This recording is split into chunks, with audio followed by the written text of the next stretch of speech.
Il est 13h à Bamako et partout au Mali. Dans un instant, la deuxième édition de Mali Actualité.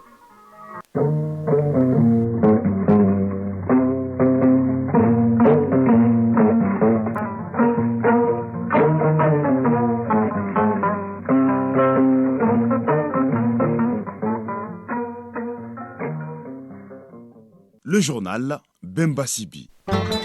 Mardi 26 septembre 2023, bonjour et bienvenue dans ce journal. Au sommaire de cette édition, les membres de la Cour suprême à l'école de la discipline financière et budgétaire. L'objectif est de renforcer les capacités de la section des comptes de la Cour suprême dans sa mission de contrôle et de vérification pour détecter les infractions financières. Les précisions dès le début de ce journal. Les capacités de la brigade de lutte contre le braconnage à des éléphants de Douanzan sont renforcées avec les moyens roulants mis à sa disposition par le programme des Nations Unies pour le développement et le Fonds pour l'environnement mondial. Les détails dans ce journal. Dans la chronique Initiative citoyenne de ce mardi, Ousmane Dao nous fait découvrir l'association des scouts musulmans du Mali. Elle forme les jeunes sur les valeurs de patriotisme et d'entraide et intervient également dans l'humanitaire. En sport, dans le cadre des éliminatoires de la CAN féminine, les Aigles Dames du Mali accueillent les Fauves de la Centrafrique cet après-midi au stade du 26 mars. La Coupe du Mali de handball se poursuit aujourd'hui avec 2 matchs et à Koulikoro se tient la 6e et dernière journée de la phase interligue de basketball. Le résumé de l'actualité sportive en fin de journal avec Siragato Sissi. Voilà pour les titres, le développement dans un instant. Une fois de plus, bonjour et bienvenue dans ce journal. Je vous le disais dans les titres, une session de formation des membres de la Cour suprême sur la discipline financière et budgétaire s'est ouverte. L'activité participe au rétablissement de l'ordre public financier, mais aussi de la lutte contre la corruption. L'exercice vise à renforcer les capacités de la section des comptes de la Cour suprême dans sa mission de contrôle et de vérification de l'ensemble des rapports pour détecter les infractions financières. L'animation du module est assurée par le procureur général du roi près la Cour des comptes du Royaume du Maroc. Le point avec Aridjou Matina. La discipline financière et budgétaire est un véritable tribunal financier, voire une juridiction administrative spécialisée chargée de réprimer les irrégularités commises en matière de finances publiques. La Cour suprême, en vue d'une meilleure appropriation de cette importante matière par les juges du siège et les magistrats, organise une session de formation de quelques jours. Quant à l'animation de la session, elle est assurée par le procureur général du roi près la Cour des comptes du Royaume du Maroc. Dr Fatoma Matira, président de la Cour suprême. Le contexte général de la gestion publique évolue et c'est heureux puisqu'il s'agit d'y introduire davantage de rigueur en vue d'une meilleure performance globale des services publics au service des citoyens, mais aussi d'y accroître la transparence en matière financière dont le garant est l'ultime et dernier rempart de la Cour suprême à travers la section des comptes. Cette formation permettra aux membres de la Cour suprême d'acquérir de nouvelles connaissances tant sur le plan procédural que jurisprudentiel et doctrinal. Brahim Ben Bit, procureur général du roi près la Cour des comptes du Royaume du Maroc. Ce cycle de formation revêt un intérêt particulier au regard de la fonction répressive des ISC à caractère juridictionnel, constitue un outil qui permet à la juridiction financière de contribuer à l'amélioration de la gestion publique. Mama Sinenta, président de la section des comptes de la Cour suprême. C'est une activité qui participe du rétablissement de l'ordre public financier, mais également de la lutte contre la corruption. C'est également important, d'autant plus que notre partenaire, la Cour des comptes du Royaume du Maroc, est aujourd'hui une IEC qui est la plus ou la mieux avancée en Afrique dans cette matière. La session de formation de quelques jours est financée par la délégation de l'Union européenne à travers le contrat de soutien à la transition au Mali, un appui institutionnel couvrant les domaines du renforcement de capacités. Comment se portent les industries maliennes et de quoi ont-elles besoin? Le ministre de l'Industrie et du Commerce continue de s'informer sur la situation de nos industries. À cet effet, il a visité hier l'usine Baramousso du groupe Aminata Konaté. Installée dans le quartier de Sébeningoura à Bamako, l'unité de production d'épices met sur le marché 35 produits. Baramousso, c'est 4 milliards d'investissements avec des représentants dans 14 pays. Le point de la visite avec Salimata Ndao. Vêtu aux couleurs de la célébration de l'indépendance du Mali, le ministre de l'Industrie et du Commerce arrive à l'usine Baramousso du groupe Aminata Konaté. Ici, Moussa Alassane Diallo vient célébrer une autre indépendance, celle économique, pour laquelle Baramousso est investi depuis 2008. En 15 ans d'activité, l'unité compte sur le marché 65 produits. À l'usine de Sébenikoro, le ministre a visité les installations et échangé avec le personnel. Moussa Alassane Diallo, ministre de l'Industrie et du Commerce. La société Baramousso, c'est 4 milliards d'investissements. C'est 18 milliards de chiffre d'affaires. Mais c'est aussi et surtout 4500 emplois, dont majoritairement des femmes. Cela est un plaisir. En 2022, l'usine a transformé environ 23 000 tonnes de produits. Les matières premières sont collectées auprès des coopératives et des fournisseurs locaux. Bouri Madoumbia, président directeur général de Baramousso. Nous remercions le ministre et toute sa délégation. Ils ont vu comment nous travaillons. Nous avons apprécié les conseils donnés. Ils ont vu comment les femmes sont investies et ce que Baramousso fait de la transformation à l'emballage jusqu'à la vente sur le marché à moindre coût. C'est avec beaucoup d'intérêt que le personnel de Baramousso reçoit le ministre Diallo. Il est la première autorité à visiter l'unité de production et c'est avec des propositions qu'il vient. Moussa Alassane Diallo, ministre de l'Industrie et du Commerce. Nous sommes dans une usine qui produit des aliments. C'est de la production à la cuisine et c'est de la cuisine au ventre. Donc toutes les questions liées aux normes, à la réglementation et au respect des normes sanitaires sont essentielles et cruciales pour nous. C'est avec plaisir que j'ai vu ici que les travailleurs sont protégés dans leur process de production. Et enfin, on a aussi apporté des contributions dans le cadre du renforcement des activités de l'usine. Et ces propositions, nous allons les examiner dans les prochains jours avec le département de l'industrie et du commerce. Le président directeur général de Baramousso indique que l'entreprise pourrait augmenter le nombre d'emplois à 10 000 si les difficultés sont prises en compte. Sur un tout autre sujet, après des années de discorde, les jeunes de Kanyongo, dans le cercle de Kangaba, ont décidé d'enterrer la hache de guerre pour se tourner vers le développement de leur commune. Pour matérialiser cette décision rare dans la contrée, ils ont organisé une grande cérémonie de réconciliation. Nos envoyés spéciaux Inaba et Abdraman Douka Traoré reviennent sur les temps forts de cette rencontre au cœur du Mandé. Les jeunes de la commune de Kanyongo, cercle de Kangaba, se donnent la main pour embrasser la route du développement de la contrée. 5 villages au total ont décidé d'enterrer la hache de guerre suite au litige foncier. Bouakar Traoré, président de la jeunesse de la commune de Kanyongo.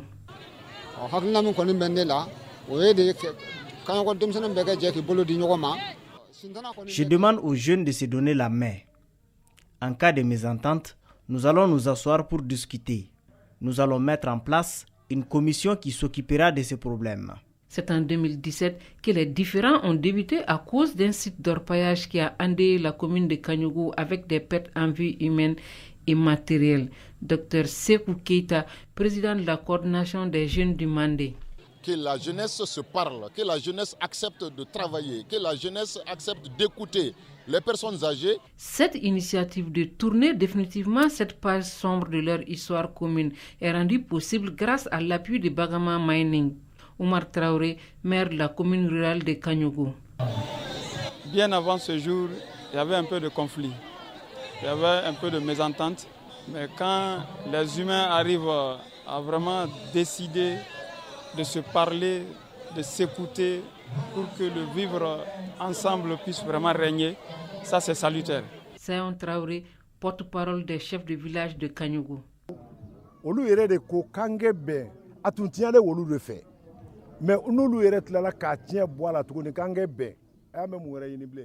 Ce sont les jeunes qui sont à la base de cette réconciliation. Les vieux ne font que les accompagner. Je leur demande de penser à l'avenir. La journée du 24 septembre sera désormais décrétée journée de l'entente dans la commune de Kanyongo, cercle de Kangaba. Le programme des Nations Unies pour le développement et le Fonds pour l'environnement mondial apportent leur appui dans la protection des éléphants dans le Gourma. Ils ont remis des moyens roulants et divers matériels à la brigade anti-braconnage de Douanza. Le but de cette remise est de renforcer la capacité de la brigade à lutter contre le braconnage des éléphants. Le reportage de Boubacar Sankare. La brigade anti-braconnage de la composante forestière basée à Douanza renforce sa capacité de protection des éléphants. La brigade a bénéficié de 2 véhicules de marque Toyota, 12 motos à usine et de matériel divers. Le GES et du PNUD, Programme des Nations Unies pour le développement, et du FEM, Fonds pour l'environnement mondial, à travers le projet Éléphant du Gourma. Djé Hamé Sissé, coordinateur national du projet Éléphant. Les collectivités sont impliquées, les jeunes, les femmes, pour que, et ensemble, on puisse faire une activité participative. Il faut protéger les éléphants. Les éléphants sont dans une zone d'insécurité.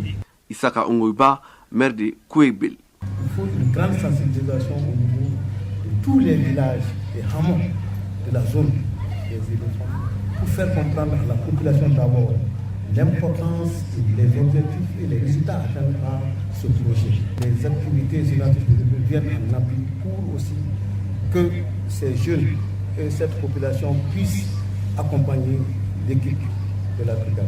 Cette remise s'inscrit dans le cadre de la mise en œuvre de la politique nationale de protection de l'environnement. Lassana Sekou Kamara, gouverneur de Douanza. Le renforcement de toutes les catégories d'acteurs en matière de gestion de l'environnement se fera d'abord par l'information, l'éducation, la communication environnementale, ainsi que la formation de l'ensemble des couches sociales, en particulier les femmes et les jeunes, en vue d'obtenir leur adhésion et leur participation active dans la mise en œuvre des actions de protection de l'environnement, tant en milieu rural qu'en milieu urbain. Le projet Éléphant du Gourma intervient dans les régions de Douanza, Tombouctou, Banyangara et Gao. Mopti Boubacar Sankare et Suleiman Tepsugi pour l'ORTM. Actualité hors de nos frontières au Burkina Faso. Le Burkina Faso suspend à partir de ce lundi jusqu'à nouvel ordre tous les supports de diffusion du média Jeune Afrique après la publication d'articles évoquant des tensions au sein de l'armée burkinabé. L'annonce a été faite hier dans un communiqué par le porte-parole du gouvernement et ministre de la communication Rimtalba Jean-Emmanuel Ouedraogo. En Libye, 8 responsables qui travaillent dans le secteur des barrages et de l'eau ont été mis en détention provisoire par le procureur général de Tripoli. Ils sont accusés de négligence et mauvaise gestion suite à la catastrophe de Derna qui a provoqué la rupture de 2 barrages. L'information a été rendue publique hier dans un communiqué. Les États-Unis et le Kenya ont signé hier à Nairobi un partenariat de défense pour la mission en Haïti. Le Kenya s'est engagé à envoyer 1000 agents de sécurité dans cette région pour lutter contre la violence des gangs. Restons aux États-Unis où la grève dans le secteur automobile qui se poursuit toujours attire les candidats à l'élection présidentielle de 2024.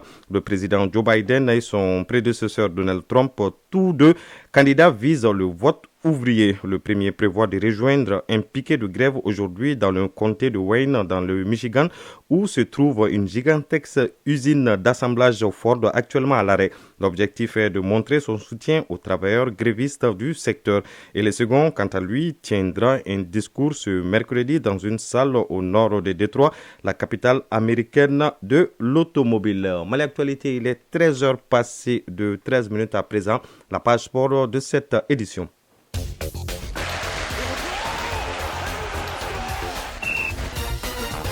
Et nous recevons Siragatou Sissé pour animer cette page de sport. Bonjour Siragatou. Bonjour Bemba Sibi. Éliminatoire CAN féminine en match retour du premier tour. Les Aigles Dames du Mali accueillent les Fauves de la Centrafrique cet après-midi au stade du 26 mars. Oui, le coup d'envoi est prévu à 16h30. L'âge vainqueur à l'aller 7 buts à 1. Le Mali jouera sans pression face à la Centrafrique. Les Aigles Dames du Mali donneront le meilleur d'elles-mêmes sans y penser au résultat de l'aller. C'est l'avis de la défenseur Kumba Dembélé au micro de notre reporter Hawa Kamisako.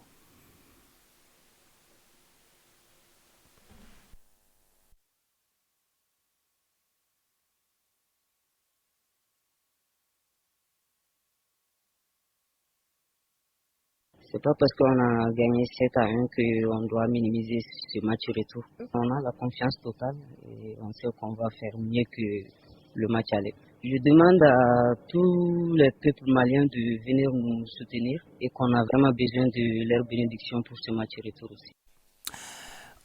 Au deuxième et dernier tour, le Mali affrontera le vainqueur du match Guinée-Île Maurice à l'aller. La Guinée avait gagné 8-0. Coupe du Mali de handball, les matchs de la deuxième journée sont au programme ce mardi. Oui, dans le groupe A, le duel des dames entre l'AS Police et le Sigui de Caille est en cours.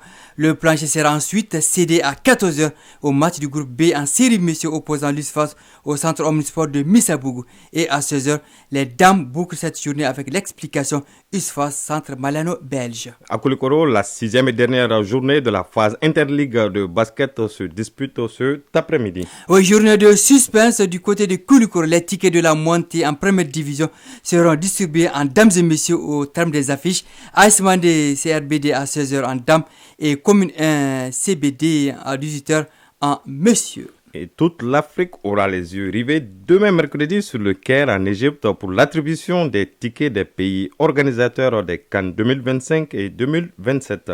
Après le vote des 24 membres du comité exécutif, le président de la CAF, Dr Patrice Motsepe, dévoilera les noms des pays organisateurs des CAN 2025 et 2027. Les candidats à l'organisation de la CAN 2025 sont le Maroc, l'Algérie, la Zambie et le duo Nigeria-Bénin. Pour ce qui est de l'organisation de la CAN 2027, le Sénégal, l'Algérie, l'Égypte, le Botswana, le Kenya, l'Ouganda et la Tanzanie ont fait acte de candidature. Aux dernières nouvelles, l'Algérie retire son dossier de candidature des deux CAN 2025 et 2027. Selon plusieurs sources, le Maroc et le Sénégal tiennent la bonne corde pour les CAN de 2025 et de 2027. En tout cas, bonne chance aux différents candidats. Merci Sragatou Sissé pour toutes ces informations sportives. À présent, la chronique Initiative citoyenne de ce mardi. Initiative citoyenne. Le développement par nous-mêmes. Dans la chronique Initiative citoyenne de ce mardi, Ousmane Daou nous fait découvrir l'association des scouts musulmans du Mali. Elle s'est fixée comme objectif de former les jeunes sur les valeurs de patriotisme, de civisme, de solidarité et d'entraide. Les scouts musulmans du Mali sont aussi dans l'humanitaire avec la distribution de plus de 5000 repas aux personnes démunies et dans les hôpitaux. Découvrons cette association dans la chronique Initiative citoyenne. L'Association des scouts musulmans du Mali se bat pour inculquer à la jeunesse malienne des valeurs comme la citoyenneté, la solidarité, le respect et le patriotisme. Pour ce faire, elle organise des camps de jeunesse, des sessions de formation et des journées de salubrité. Elle appuie aussi des scolaires en organisant des cours de soutien pour les élèves des classes de 9e et de terminale. Mais depuis un moment, les scouts musulmans du Mali ont aussi associé à leur action des distributions de repas aux personnes démunies.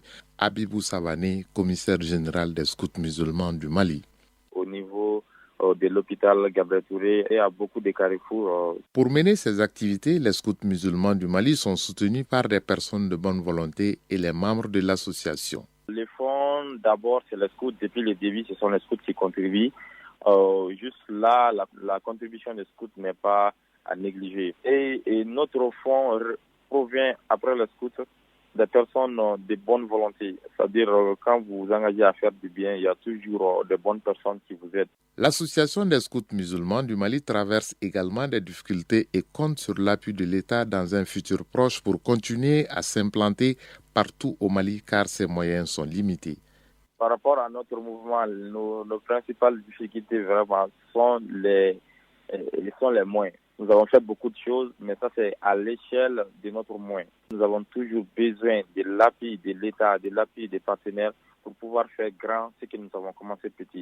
Il y a des régions juste là aujourd'hui qui nous sollicitent, mais les moyens de transport nous manquent pour aller implanter le scoutisme là-bas. Au-delà de tout, les scouts musulmans du Mali ont des motifs de satisfaction.